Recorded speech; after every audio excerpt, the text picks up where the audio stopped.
హిందువులు అత్యంత పవిత్రంగా భావించే యాత్ర చార్ధామ్. ఉత్తరాఖండ్లోని యమునోత్రి, గంగోత్రి, బద్రీనాథ్, కేదార్నాథ్ ఆలయాల్ని సందర్శించడాన్ని చార్ధామ్ యాత్రగా పేర్కొంటున్నారు. యమునోత్రి, గంగోత్రి ఆలయాలు తెరుచుకోగా మంగళవారం కేదార్నాథ్ ఆలయాన్ని కూడా తెరిచారు. 12 జ్యోతిర్లింగాలలో కేదార్నాథ్ ఒకటి. ప్రతి సంవత్సరం లక్షలాది మంది భక్తులు ఇక్కడికి చేరుకుని శివుడిని దర్శించుకుంటారు. తెలుగు రాష్ట్రాల నుంచి కూడా ఎంతోమంది భక్తులు కేదార్నాథ్కి వెళ్తుంటారు. ఉత్తరాఖండ్లోని రుద్రప్రయాగ జిల్లా కేదార్ఘట్లో ఈ ఆలయం ఉంది. కేదార్ ఆలయాన్ని పాండవ వంశస్థుడైన జనమేజయుడు నిర్మించాడని చరిత్ర చెబుతోంది. ఇక్కడ ఉన్న స్వయంభూ శివలింగం చాలా పురాతనమైనది. ఆది గురు శంకరాచార్య ఈ ఆలయాన్ని పునరుద్ధరించారు. కేదార్నాథ్ ఆలయాన్ని కత్యూరీ శైలిలో నిర్మించారు. రాళ్ళు, దేవదారు చెక్కపై అందమైన శిల్పాలు కనిపిస్తాయి. పౌరాణిక విశ్వాసాల ప్రకారం మహాభారత యుద్ధంలో గెలిచిన తర్వాత పాండవులు శివుడిని దర్శించుకునేందుకు వెళ్తారు.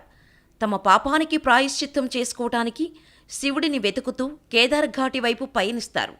యుద్ధంలో ఎంతోమందిని చంపిన పాండవులను దోషులుగా భావించి వారిని కలపటానికి శివుడు ఇష్టపడలేదట. పాండవులు ఇక్కడకు చేరుకున్నప్పుడు శివుడు ఎద్దులా మారి పశువుల మందలో కలిసిపోయాడట.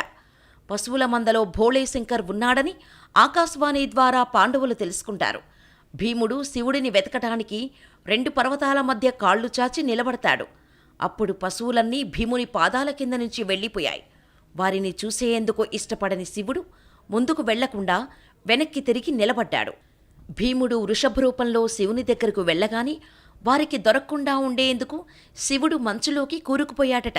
ఇది చూసిన భీముడు మూపురం భాగాన్ని గట్టిగా పట్టుకున్నాడు. అది అక్కడ శిలగా ఉండిపోయింది. ఆ భాగాన్ని ఇప్పుడు కేదార్నాథ్లో పూజిస్తారు. అందువల్లే ఇక్కడి శివలింగం త్రిభుజాకారంలో ఉంటుంది. మంచులో కూరుకుపోయిన తలభాగం హిమాలయాల అవతలి వైపు అంటే ఖాట్మాండులో ఉంటుంది.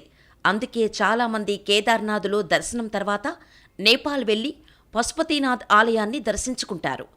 సత్యయుగంలో నారాయణ ఋషి ఇక్కడ శంకర్ భగవంతుని కోసం తపస్సు చేశారని, శివుడు జ్యోతిర్లింగ రూపంలో కేదార్ధాములో దర్శనమిచ్చాడని కేదార్నాథ్ ఆలయ ప్రధాన పూజారి శివశంకర్ తెలిపారు.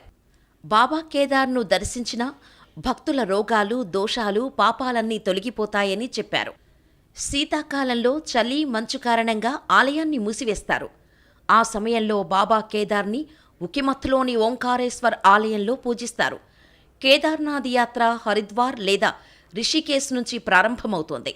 హరిద్వార్కు దేశంలోని అన్ని ప్రధాన నగరాల నుంచి రైలు సౌకర్యం ఉంది. హరిద్వార్ వరకు రైలులో చేరుకుని అక్కడి నుంచి బస్సు లేదా టాక్సీ ద్వారా కేదార్నాథ్కు చేరుకోవచ్చు.